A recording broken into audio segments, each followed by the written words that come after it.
ஆன்மீக அன்பர்கள் அனைவருக்கும் வணக்கம். உங்களெல்லாம் இந்த ஆன்மீக சேனல் மூலியமாக சந்திக்கிறதுல நாங்கள் ரொம்ப சந்தோஷப்படுறோம். நாங்கள் போகிற வீடியோலாம் உங்களுக்கு பிடிச்சிருந்தா நீங்கள் லைக் பண்ணுங்கள், ஷேர் பண்ணுங்கள், கொளத்தூர் பாபா டெம்பிள் சேனலுக்கு நீங்கள் சப்ஸ்கிரைப் பண்ணுங்கள். இன்றைக்கி திருப்பாவை பாடல் 24 சொல்லி அதற்கான விளக்கங்களை சொல்ல வந்திருக்கேன். வாங்க இப்போ நம்ம வீடியோக்குள்ளே வரலாம். திருப்பாவை பாடல் 24. அன்று இவ்வுலகம் அளந்தாய் போற்றி, சென்றெங்கு தென் இலங்கை செற்றாய் திரள் போற்றி, பொன்ற சகடம் உதைத்தாய் புகழ் போற்றி, கன்று குணிலா எரிந்தாய் கழல் போற்றி, குன்று குடையாய் எடுத்தாய் குணம் போற்றி, வென்று பகை கெடுக்கும் நின் கையில் வேல் போற்றி, என்றென்றும் சேவகமே ஏந்தி பறைக்கொள்வான், இன்று யாம் வந்தோம் இறங்கேலோ ரெம்பாவாய். இது பாடல். இப்போ இந்த பாடலுக்கான விளக்கம். இதில் நாம் போற்றி இந்த பாசுரத்தை நம்ம போற்றி பாசுரம் என்று கூட சொல்லலாம். இறைவனுடைய ஒவ்வொரு அவதாரங்களையும் இதில் அழகாக ஆண்டாள் எடுத்து கூறுகின்றாள். தன் கணவனாகிய கண்ணனுடைய வீரத்தை பறைச்சாற்றுவதாக அமைந்த பாடல் இது. இந்த போற்றிகள் எல்லாமே இறைவனுக்கு என்று சொல்லலாம். அதனால இது போற்றி பாசுரம் என்று கூட நம்ம சொல்லலாம். அன்னைக்கு அன்று இவ்வுலகம் அளந்தாய் அடி போற்றி, அன்னைக்கு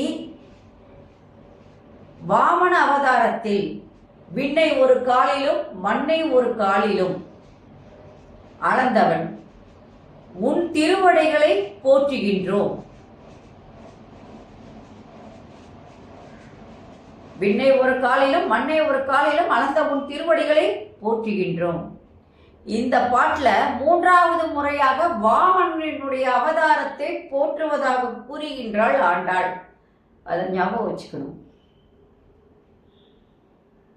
சென்றெங்கு தென்னிலங்கை செற்றாய் திரள் போற்றி அப்படின்னு சொல்லும்போது, தென் இலங்கைக்கு சென்று அன்று அரக்கர்கள் அனைவரையுமே அழித்தவனே, உன் ஆற்றலை நாங்கள் போற்றுகின்றோம்.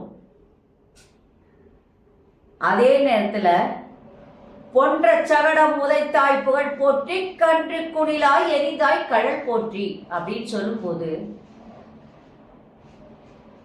அன்னைக்கு சக்கர வடிவத்தில் சகடாசுரனை அழித்தவனே, அப்போ என்ன பண்ண அழியுமாறு எட்டி உதைக்கிறார் அந்த சக்கரத்தை. அந்த சக்கரம் உருண்டு போய் உடஞ்சு போகுது. அப்போ அந்த சக்கர வடிவத்தில் வந்த அந்த சகடாசுரனை அழித்தவன் அந்த இறைவன். அதனால உன்னுடைய புகழை நாங்கள் போற்றுகின்றோம். அடுத்தபடியாக ஒரு அரக்கன் வரான். அவன் கன்றுக்குட்டி வடிவில் வந்த வச்சாசுரன். அவனை என்ன பண்றாரு? அழித்து கொன்றவர் அந்த இறைவன். அது மட்டும் இல்லாம விளாமரத்தில் கனியாக வடிவெடுத்திருந்த அந்த கவிதாசுரனை அழிப்பதற்காக இவனை ஒரு எரித்தடியாக கொண்டு, வச்சாசுரனை ஒரு எரித்தடியாக கொண்டு அந்த கவிதாசுரனை அழித்தார் அந்த இறைவன். நாம் என்ன பண்றோம்? ஒரு காய் மரத்துல இருந்ததுன்னா ஒரு தடி வச்சு அதை அடிச்சா அது விழும். அது ஒரு எரித்தடியாக அந்த வச்சாசுரனை பயன்படுத்தி இந்த கவிதாசுரனை அழித்தவன் அந்த இறைவன். அப்படிப்பட்ட உன்னுடைய வீர கழல் அணிந்த கழலை நாங்கள் அணிந்த அந்த திருவடிகளை நாங்கள் போற்றுகின்றோம். கோவர்தன மலை, அந்த கோவர்தன மலையை எடுத்து குடையாக பிடித்து அன்னைக்கு அங்குள்ள ஆயர்பாடி மக்களை எல்லாம் காத்தவன் அந்த இறைவன். அதனால உன்னுடைய அருள் குணத்தை நாங்கள் போற்றுகின்றோம். உன்னுடைய வேல் ஆயுதத்தையும் நாங்கள் போற்றுகின்றோம். குன்ற குடையாய் எடுத்தாய் குணம் போற்றி, கோவர்த்தன மலையை நீ குடையாக பிடித்து அன்று ஆயர்பாடி மக்களை எல்லாம் காத்தாய். அதனால உன் அருள் குணத்தை நாங்கள் போற்றுகின்றோம். பகைவர்களை எல்லாம் ஓட ஓட விரட்டி அவர்கள் அழியும்படியாக எப்போதுமே நீ வெற்றியை கொண்டிருக்கின்றாய், உன்னுடைய வேலாயுதத்தை நாங்கள் போட்டுகின்றோம். இவ்வாறு நாங்கள் பலவாறு உன்னை பாடி பாடி புகழ்ந்து பேசிக்கொண்டே இருக்கிறோம் என்றால், நாங்கள் கேட்க வந்துள்ள பறையை கொள்வதற்காக தான், நாங்கள் பறைய வேண்டிதான் இங்கே வந்திருக்கோம். அந்த சொல்கிறான், என்றென்றும் வேகமே ஏந்தி பறை கொள்வான், இன்றையாம் வந்தோம் இலங்கையிலோர் எம்பாவாய் அப்படின்னு சொல்லும்போது இன்னைக்கு நாங்கள் அந்த பறையை கேட்பதற்காக வந்திருக்கின்றோம்.